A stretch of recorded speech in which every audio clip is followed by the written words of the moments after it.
हमारे बीच हमारे उद्योगपति श्री रतन टाटा जी का देहांत हो चुका है। आइए जानते हैं उनका देहांत कैसे हुआ इस वीडियो के जरिए।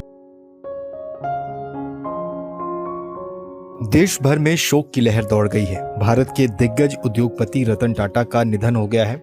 उन्होंने मुंबई के ब्रिज कैंडी अस्पताल में अंतिम सांस ली। रतन टाटा 86 साल के थे। पिछले कुछ दिनों से उनकी तबीयत खराब चल रही थी।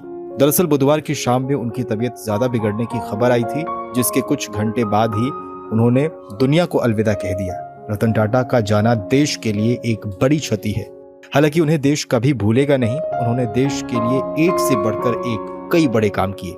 टाटा ग्रुप को ऊंचाइयों पर पहुंचाने में रतन टाटा की सबसे बड़ी भूमिका रही। उन्होंने देश और आम लोगों के लिए कई ऐसे काम किए जिसके लिए उन्हें हमेशा याद किया जाएगा।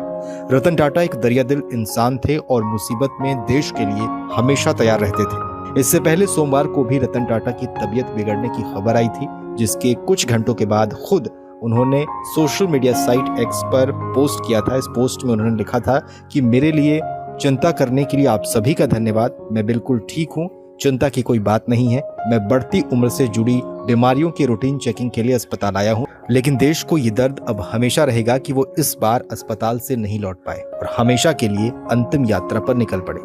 अरबपति कारोबारी और बेहद दरियादिल इंसान रतन टाटा 86 साल के थे। 28 दिसंबर 1937 को उनका जन्म हुआ था।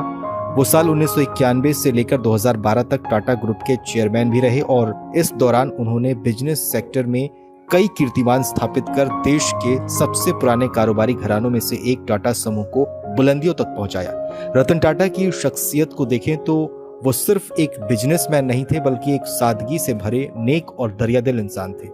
वो देश के लिए हमेशा आदर्श और प्रेरणा स्रोत रहेंगे। वो अपने समूह से जुड़े छोटे से छोटे कर्मचारी को भी अपना परिवार मानते थे और उनका ख्याल रखने में कोई कोर कसर नहीं छोड़ते थे। इसके कई उदाहरण मौजूद हैं।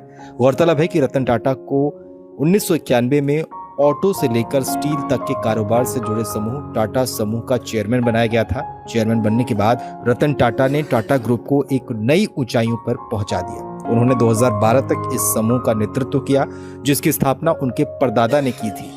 1996 में टाटा ने telecom company Tata Teleservices की स्थापना की और 2004 में टाटा कंसल्टेंसी सर्विसेज को मार्केट में लिस्ट कराया था।